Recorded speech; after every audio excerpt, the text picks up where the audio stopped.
د ایټالیا مرکز روم ته روانه یم. د نړۍ یو لرغونی ښار چې د تاریخ له زرینو پاڼو یې ما ذکر اورېدلی، خو نن به یې ووینم. چېرته مې لوستي ول چې روم په یوه ورځ کې نه دی جوړ شوی، او دا هم چې وایي ټولې لارې روم ته ځي، نو دا لاره هم د روم ده. دا د فلورنس او روم ترمنځ غځېدلی سړک دی. دا روم دی، د ایټالیا پلازمینه. د دې جنه کوشش کوم چې ښایسته ویډیوګانې لنډې تاسو ته جوړې کړم او خاطرې جوړې کړم. دا تاریخي ودانۍ د کولوسیوم سیمې ته نږدې موقعیت لري. ځینې ودانۍ لا هم په ښه حالت کې دنګې ولاړې دي، خو د ځینو بیا یوازې کندرونه په نظر راځي. دلته په هره لیشت ځمکه د پخوانیو رومي پاچاهانو د عظمت او جلال نښې لیدل کیږي. په خپله په کولوسیوم ودانۍ کې چې یو مهال پکې د 50,000 خلکو د ناستې بندوبست و، د غلامانو، جنگي قیدیانو او سزا اورول شویو خلکو ترمنځ د تورو او نیزو جنگ کېدو. د روم د سلطنت واکمنو اشرافو او مخورو به د دې خونړۍ لوبې ننداره کوله.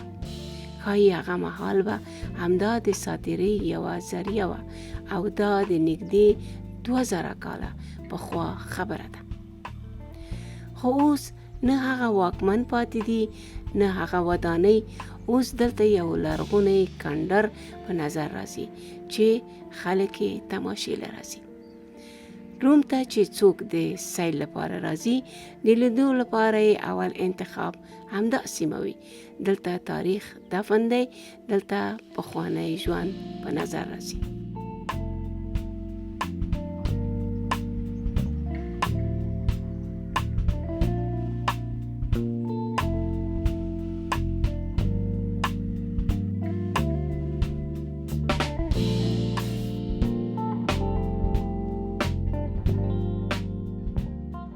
تر کومه ځایه پورې چې نن روم مې ولیدو، ښایسته دی، تاریخ یې ډېر زوړ دی. یعنې په کتو باندې هر څه خدای دې هر چا ته وسه ورکړي چې راشي ویې ګوري له نږدې نه. په ویډیو کې به دومره ښکاري که نه ښکاري، له نږدې نه یو بل خوند لري. او ټولو نه جالبه دا ده چې چک کې ډېر یخ و، ما د ځینې کالي رااخیستي وو. دلته داسې ښایسته هوا ده لکه د پېښور، لکه د جلال آباد. ډېر ښایسته هوا یې.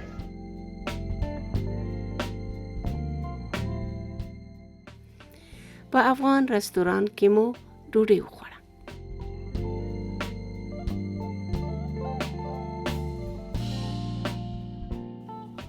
دا ځای تریوي فاونټن نومیږي. دلته هم د سیلانیانو یو لوی بهیر لیدل کیږي.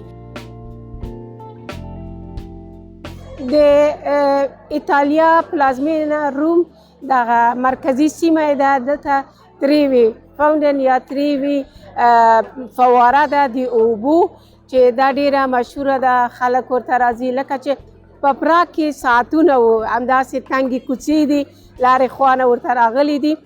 او په دې کې بیا دلته چې موږ راغلو مولې د اوبو فواره ده، خلک راځي عکسونه اخلي او ګوري. دا د دوی یو تاریخ ده چې جوړ کړی دی، ډیر تاریخي ځای دی.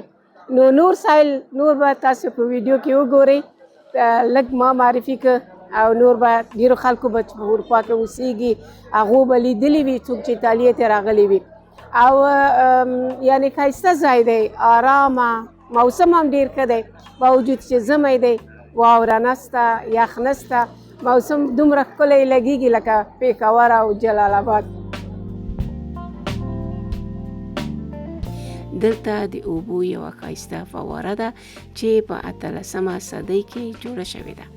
دغې تاریخي فوارې ته د روم د ښار 3 لارې ورغلي دي. ویل کېږي د دغې فوارې د نوم معنا هم د 3 کوڅو چوک دی. د دې فوارې لیدل که څه هم په ماښام کې ډیره مزه کوي، خو موږ د ورځې ورغلي وو او هغه مهال یې هم د لیدونکو ولولې راپارولې.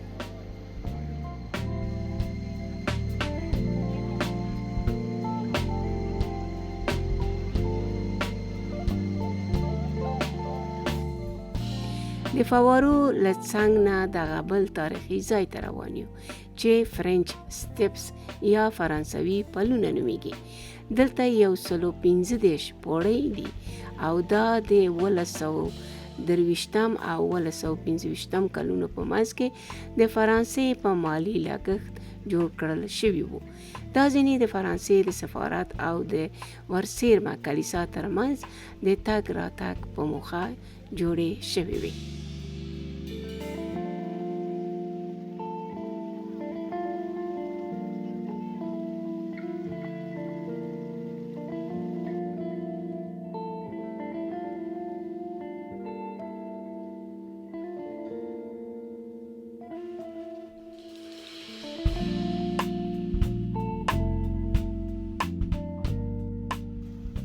دا سیمه پیازا نوونا نومیږي.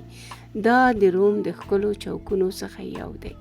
دلته هم د اوبو 3 فوارې دي چې مجسمې هم پکې لیدل کیږي.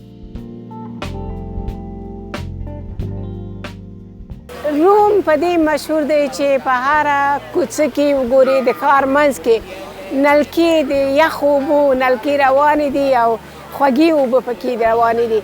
نو نور ځینې اروپایي ودونو ته چې تللی یم دا سیستم ما پکې نه دی لیدلی او دا د دې هیواد یو ښه صفت وړاندې کوي لکه مسافر تږی او اوبه ورته په لاس کې تیار یې.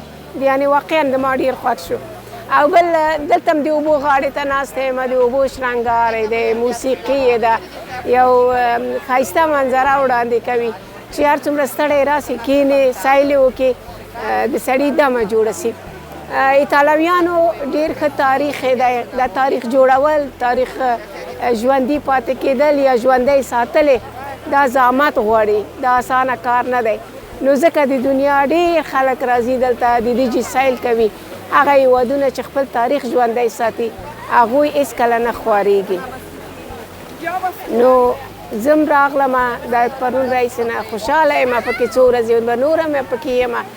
نو کوشش کوم چې تاسو که راتلی نه شئ د ښو ځایونو نه تاسو ته ویډیو جوړه کړمه. تاسو داسې فکر وکړئ چې دا ما تاسو ته یوه ډالۍ درکړله، ویې ګورئ د فیسبوک له لارې نه فري وګورئ، لږ ژوند نه خوند واخلئ. ناوکۍ د روم په دې تاریخي سیمه کې خپل یادګار عکسونه وباسي. هغې د خپل راتلونکي ژوند د پیلولو لپاره د یو پخواني ځای انتخاب کړی دی. خلک همداسې د خپلو لرغونو ځایونو سره خپله مینه ښکاره کوي. دا ځای پینتیون نومیږي چې معنا یې د ټولو خدایانو معبد دی.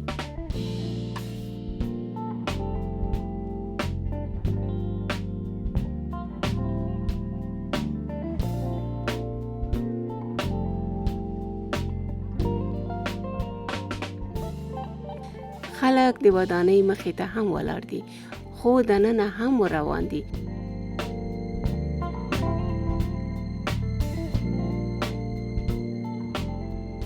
د ودانۍ د شا برخه د پېښور بالایسار کلا سړي ته یادوي.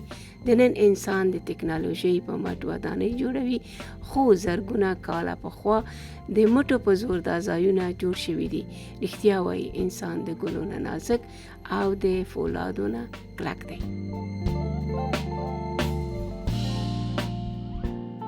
دا سینګی تیبر نومیږي. مونږ یې په غاړه غاړه وړاندې ځو او یوې کلا ته سر ورښکاره کوو. دا مخامخ کلا نه درښایم.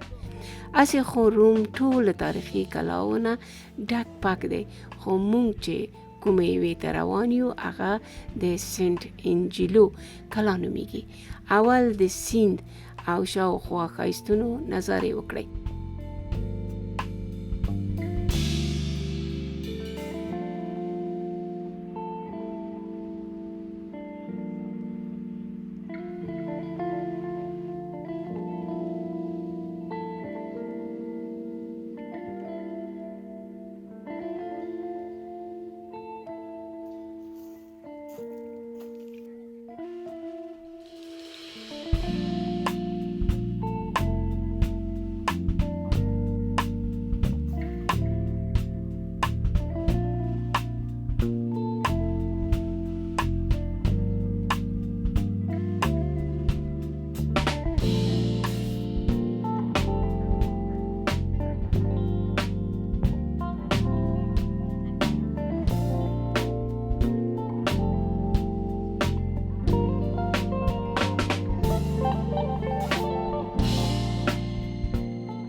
دا مخامخ کلا چې پکې د روم د پخوانی امپراتور هادریان او د هغه د ملکې سبینا او د کورنۍ د نورو غړیو ایرې ښخې دي. هم د روم د سیلانیانو تر ټولو مهمه او په زړه پورې هغه ګڼل کیږي. اوس موږ په واټیکان ښار کې یو. دا ښارګوټی د روم څنګ لوري ته پروت دی. موږ ورته په میترو کې راغلو. د روم له مرکزي سیمې نه دلته نږدې په نیم ساعت کې راورسېدو. دا ښار په ګرده نړۍ کې یو ځانګړی حیثیت لري. دا د نړۍ تر ټولو کوچنی ښاري دولت دی چې په 1929 کال کې ورته دا امتیاز ورکړل شوی دی. دلته د روم کاتولیک عیسویانو مرکز دی او پاپ هم دلته اوسیږي. د 2023 کال د احصایې تر مخه د دې ښاري دولت د ټولو وګړو شمیره 940 ده. دا ځای په لیدلو ارزي، نو ځکه هر ورځ په سلګونو نندارچیانې لیدو ته ورځي. د مونږه په ایتالیا کې نن 5مه ورځ ده، د شنبې ورځ ده. رښتیا دا 5 ورځې ډېرې ښایسته تېرې شوې. موسم ډېر ښایسته دی. پراګ کې ډېر یخ و. ما د ژمي کالي ځان سره راوړي وو. دلته چې راغلم داسې پسرلی دی لکه پېښور او لکه جلال آباد. موسم یې ډېر ښایسته دی. همدارنګه د میترو یې ډېره زیاته اسانه ده، لکه د پراګ غوندې ده. لکه مسافر چې راځي زر نه هغه کېږي، هر چېرته غلطېږي نه، دغه لپاره پریشاني او سرګرداني نه وي، زر بلدېږي په میتروګانو کې. او بله خبره دا ده چې دلته چې راغلی یم دغه سیمه یا دغه ځای په نامه د واټیکان یادېږي. دلته یو لویه ځای دی چې په کمره کې تاسو ته په ویډیو کې ما تاسو ته تیار کړی دی. د دوی یو مقدس ځای دی او دلته د یاره یکشنبې او د چهارشنبې په ورځ باندې د دوی پاپ راوځي او خلک ورته ډېر زیات راځي او بیروبار ډېر زیات وي. ما همدارنګه ډېر تاریخي ځایونه دي په ایتالیا کې چې دا کوڅه په کوڅه ګرځې ټول داسې زاړه پخواني تعمیرونه ګورې. که هوټل هم دي همداسې په دې پخوانیو تعمیرونو کې دي او داسې نوی ځای به نه ګورې، نوی بلډینګ به نه ګورې. نو ځکه روم په همدې باندې دی مشهور ده. خو دغه ځای چې ده بیا داسې لږ آباد غوندې ده. دا هم ډېر پخوانی دی. ما د اوبو ذکر وکړو چې په روم په هر چېرته نلونه دي، چینی دي او هلته پکې اوبه دي. نو دلته هم ته وګورئ روانې اوبه دي او ښایسته اوبه دي. نو زه به دلته لږ اول به لږ لاس پرېمینځمه او پس هغه نه به اوبه وچکمه.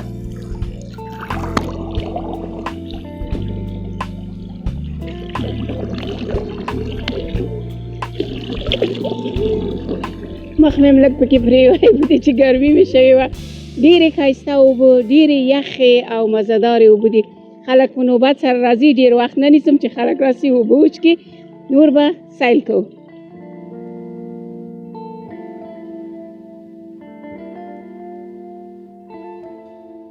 خوراکونه هم ډېر ښه دي. د خوراکو په اړه باید ووایم چې دلته پیزا لکه د ایتالیا خوراکونه ډېر مشهور دي. اورېدلي مې دي چې ډېر ښایسته خوراکونه ده. چې راغلم له نږدې نه مې ولیدل دا پیزا چې ده لکه ټوله امریکا هر چېرته چې دا پیزا داسې ګرد لکه پاستې غوندې وي. خو دلته چې ده دا داسې چارکنجه پیزا ده. پیزا د دوی دا رقم ده. او بل دا د پیزا په سر باندې دوی لکه ډېر پنیر ډېر زیات اچوي وي، غوړې ډېر زیات وي.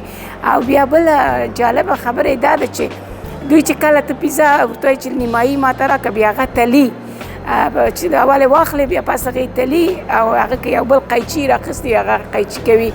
همدارنګه ځینې شی چې زما ډېر خوښ شو هغه دلته دغه د دوی کلچې، کیکونه او ډېر د خواږه شیان ډېر زیات. رښتیا هم بې مثاله غوړي، ډېر ښایسته غوړي، ډېر داسې بویناکه نه وو او ډېر ښه ښایسته د ساري سباناره یې هغه. بل موضوع چې ما ډېر هغه کړله لکه اروپا کې ډېر دا د هګیو سنډویچونه چې جوړ کېدل، لکه ځینې برګر غوندې د سباناري لپاره په هغې کې خامخا هګۍ پکې کارېدې. په کومه سیمه کې چې زه اوسېدم 2 ځایه زما هوټل و چې سهار به راکته شم سباناري ته، دا کافي و دې جین ته تللم.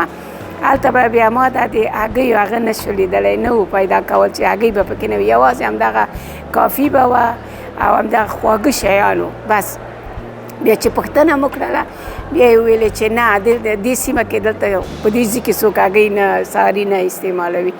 نو دا هم راته ډېره جالبه وه. بله دا ده چې ما دلته هېڅ ایټالویان داسې خاص ونه لیدل چې دا کوم یو ایټالوی څه رقم ده، خو په چک کې چې یم لکه چک کې چکان ډېر ښایسته خلک دي، سور و سپین، او هر دویم کس ته وګورې ته وایي دا چکی دی، معلومیږي او پوښتنه وکړي چکی دی.